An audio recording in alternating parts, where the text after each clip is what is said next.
and gentlemen, this is Citi Scape on Citi TV. My name is Apyoko and I'm here with a very interesting young lady. Now, last week, we started a conversation about how much dating is too much dating. We spoke about what dating is, how many people at once you can date comfortably.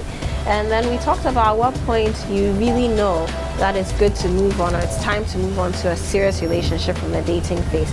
You can watch part 1 of that video, but this is part 2 of the conversation, and we'll be talking about some very interesting things. Welcome.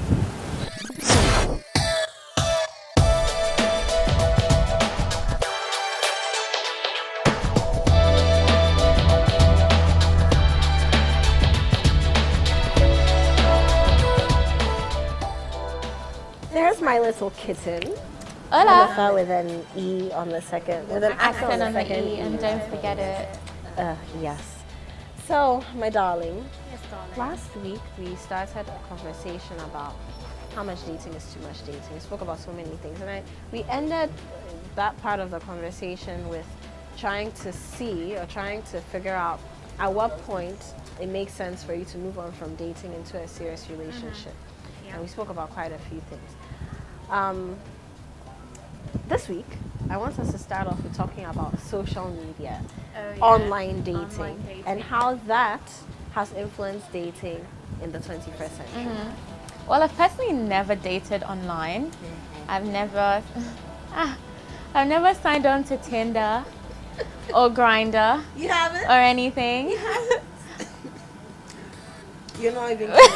You're not even Oh kidding. no! I have, but okay, I have. Just to have a look at what it is, what it's about. But I realized that I understand that some people enjoy dating online. I get that you might be a bit shy. It makes it a lot easier to weed out the people who might not necessarily be good for you, who might not be suited to the things that you like in a relationship. But I realized that it also makes human beings look almost dispensable, because you're just sort of swiping and saying nope, and it's like, these are actual human beings, and it just takes away from that. I personally, I don't know if I was single I would date online. I don't know if it's for me. Online dating. Well, I have signed on to a few of those platforms, not because I was looking for someone per se, because I was curious. And one thing I realized is that a lot of the Ghanaians I was finding on these sites are not actually looking for relationships or anything long term. They're looking for sex. Yes. And I found that pretty interesting, because when I looked at profiles from people from other parts of the world, they're actually looking for full-blown relationships, for life partners. But in our part of the world, a lot of the time, it's really pretty much for sex. So you realize that, on some of the sites, you can like people's profiles and stuff. The people who would write things like, oh, I'm a lady looking for a guy who would love and respect me, very few likes. But the lady who would write, oh, just looking for fun, tons of likes. Oh my goodness. So I found that very interesting. Back to understanding of dating. And then another thing that worries me about online dating is the catfishing. Somebody has a profile, That is so true. calls himself female, but is obviously not female. Yeah. And it's so blatant. People don't say anything wrong with it. Half of the people there don't have pictures, at least the Ghanaian At least they're profiles. honest about that. Yes, they don't have pictures. They haven't put pictures up. Some people have put pictures up, and I'm pretty sure it's It's not them. Actually, that's happened to me one they're time. internet pictures. That's actually happened to me one time. I was on High Five back in the day, and this was like in high school. And I remember, this guy messaged me, and I thought, oh, cool, he looks really cute and everything. So I was quite flattered. We're talking for a couple of weeks, exchanged email addresses, we're talking. Then one time, one of my friends comes into the room and is like watching as we're talking. She's like, that's the guy from B2K. I was like, who? So we went and looked, and he had stolen pictures of this guy who was in a B2K, and because I was so uncool, I didn't know who B2K was. Such a geek. I know. Well, he's laughing now, but I thought he was real. So yeah, people can be so dishonest. Exactly. And especially for a young person, that can, I feel, mar your, right from the beginning, your ideology of what an honest relationship could look like. Because somebody's lying to you. This is not even to your face. Yeah. Yeah. You know? And I mean, well, I've dated someone via Facebook before. He was in the States. I was here and then in the States, like in between.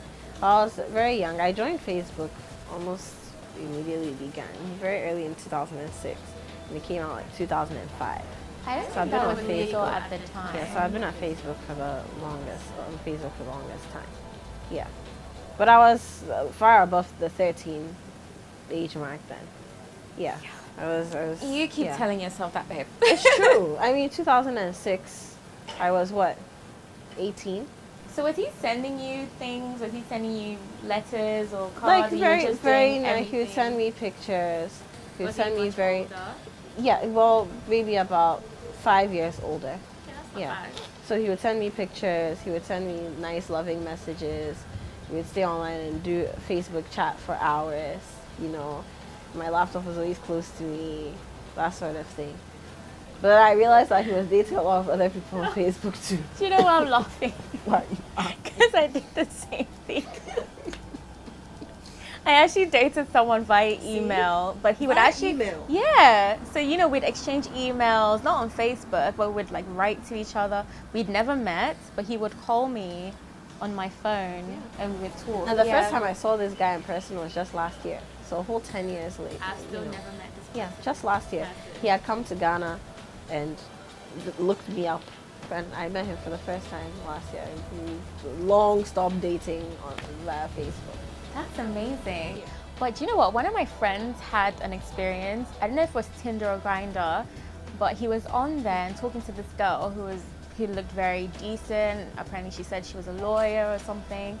And the relationship progressed, I guess, or their online dating, whatever, progressed.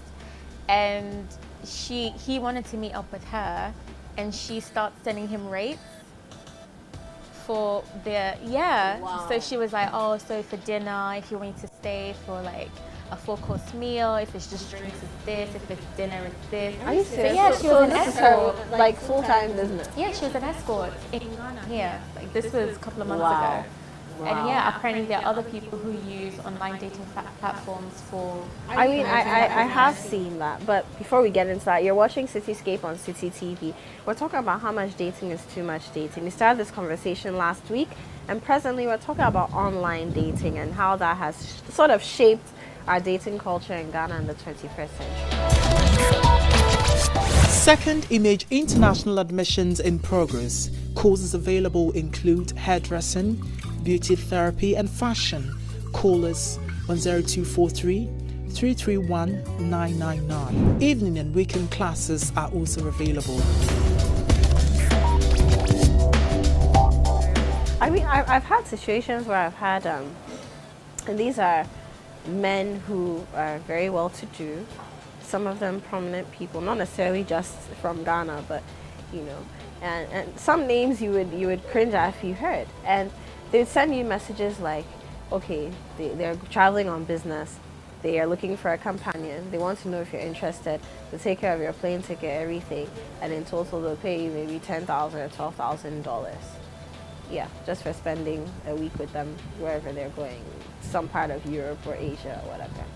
Just come hang with me and I'll pay you. You know what? At the end of the And day, I personally know people, women, even some guys, because some women do it too apparently. I know people who have taken up these offers.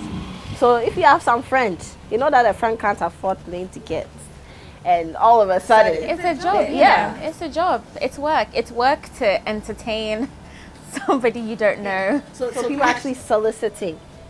Yeah, and then they're Honestly, I'm in a bit of shock. yeah, and then there are the middlemen and middlewomen. Some people who send you messages and say, oh, you know what, I have this man or this woman who needs a companion for this. Are you interested? Yeah. Yeah. And this is happening on Facebook. I guess the internet has given people who might not necessarily have the social skills to meet people, or who might not be able to meet people because they're so busy, a great platform to sort of to meet whomever in the terms that they're comfortable with. And it goes back to knowing who you are and knowing what you want or what you need, because I personally could not do that. I don't see how I could enjoy the company of someone I don't know and pay them for it. That's so not for me. It doesn't feel very human. And that's what I was saying earlier on as well, that I feel like online dating has almost dehumanized dating. You forget that these profiles represent actual human beings with feelings, aspirations. They also want love just like you. But I mean, it depends on how you use it. And pedophiles are using the internet for a different thing, completely different to what students are using it for. So I don't know. I guess it depends. It boils down to the individual again. Definitely so. Do you think that, so I mean, we spoke a little bit about this last week, but I want us to get more into it. Do you think that people have used social media and the internet in general to sort of shape what their idealistic man or woman should look like or should be? Should be. In terms of their dating Yeah, profiles? because you go online, you see beautiful pictures of beautiful women, handsome men, people who appear to be doing very well for themselves, and you think, I could live with a person like this. You know, people are putting pictures up of their houses, well, supposed houses, supposed cars, supposed job profiles, you know, all these things, and people look at that and think, I think I need this. And then of course you're seeing pictures of couples. Last week we spoke about relationship goals, couple goals, you know, all that. You see all this. Do you think that these things are sort of shaping what people think a relationship should look like, or a good man or a good woman for them should look like? I think so. Because, okay, just to start off here, I think people use their social media profiles to amplify what they would like to be. So, for example, you take an early morning picture of yourself. I mean, we all do it. I even did it this morning on Snapchat. You take a picture of yourself and you put up the best version of yourself. So already people are portraying the best possible versions of themselves. Nobody's like that 24/7. That does not exist. And then to have people sort of preying on that and saying, oh, this is exactly what they would want in a relationship. I don't know. People need to understand that social media is not real. That's a virtual world. And I think that's the problem, because people are forgetting to live in the real world. They're living a completely different life on social media. I mean, if my car is banged up, I'm not going to take a picture of my car when it hasn't been washed, am I? I'm going to put a picture up when it's been freshly painted. Or you probably just won't take a picture of it at all. Probably wouldn't take exactly. So it's a virtual world, and people need to understand that there's a difference. Last week, one of Citi FM's report, a couple of Citi FM's reporters, Felicia Ose and Success Don Ulu, they did a report on how body enhancements, creams and medications are being sold on the streets of Accra. So you have butt enhancers, boob enhancers, genital enhancers, all these things. Now I go on Instagram and I see people selling these things, you know, and it's fine, but there are a lot of girls and guys on Instagram, on Facebook, on Snapchat who have enhanced their bodies in these ways just because they feel that they need to look an ideal part before another woman, another man will pay attention to them. You know? That's quite unfortunate. Yeah.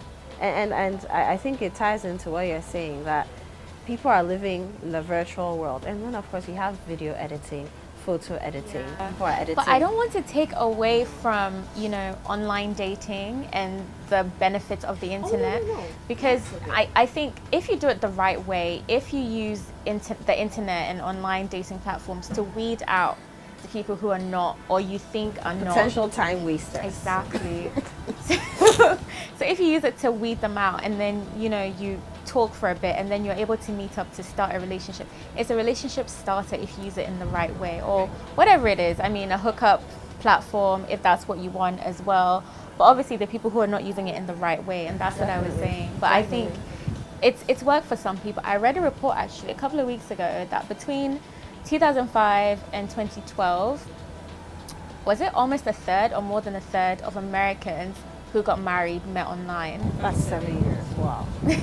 So, you know, if you use it the right way, Yeah, then... I think you said something very important. That people who are too busy to go out and network and meet people, or people who just have really bad social skills, they use the internet to sort of to help them up a bit. you know, give them a boost. And I know people who've met online and are married now.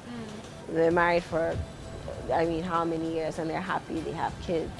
They have less problems, the way I see it, than some people who met the traditional way. But isn't part of the fun of dating, or okay, maybe not the fun, I guess it's part of the process, actually getting to know someone and ticking boxes and, you know, saying, no, I can't deal with that, no, I can't deal with that. But I guess, like you said, you weed out the time wasters. Exactly. It takes a lot of time to get to that point. And sometimes you don't have that time. Sometimes you really don't have that time. If you have jobs like the ones we have, you're spending 90% of your day at work. You're looking forward to a date. At least if it's a date that you know you at least have good conversation at, or you at least enjoy it to some extent, you look forward to it. And yeah, maybe we're not going to end up getting married, but we could end up being friends. Now imagine you have to go on a date every single evening just to determine Every evening? you can't That's figure serial out dating. That's a lot of dating. But some people are doing that because they've actually taken a chunk of their, so they've decided, I know, you know what, 2017 hashtag MFM must marry, man. So yeah, Do not let that no, start but it's trending, true. please. Hashtag MFM must marry 2017, and so they're doing serial dating, meeting people online, sifting them through, going out with them, But then hanging you out need with to them. let it marinate, you know, you need time. You can't do that every single night a different person. Don't have that time. So they've blocked out that, okay, just like how my company strategy or my career goals for 2016 were XYZ, for 2017 my goals in life, MFM must marry, Apioko must marry, hashtag 2016. That's not human. I'm sorry, like, settling down with someone isn't a business transaction. Human beings change like the weather, and that's okay. You can't get up and say, oh, I'm going to get married by the end of the year, and say, oh, I must meet the right person. How many people have done that, and how many people have not succeeded in getting married at the end of the day? If you know someone who has succeeded. I don't. I do. So if I were going to do that, then I have a good case study or two, you know? Yes. But anyway, MFA, amazing conversation. I mean, any final words about dating in general? How much dating really is too much dating? I don't think that's a thing. I don't think there is such a thing as too much dating. I think it boils down to you. I don't think it's healthy to literally monkey bar your way from one deep relationship to another deep relationship. I definitely think you should know yourself well enough, know when you need to take time off, and know what you think you need in a relationship. Also be open, and I don't think you can be open if you put a limit on how many people you can date. I just don't think one person every night is healthy. When would you spend time with yourself? There you go. And just to piggyback on what MFA is saying, I don't think there is such a thing as too much dating, because people are different. People have different schedules. People are looking for different things. And like we pointed out throughout this conversation, both this week and last week, sometimes you're not discovering yourself, so you might be looking for a wrong thing, and now you know what you're looking for.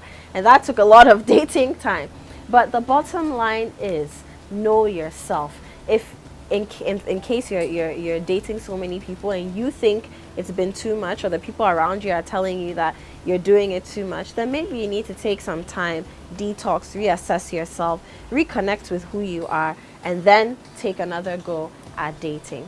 So it's been Citi Scape on Citi TV. My name is Apioko. And Emma The kitten. See you next week.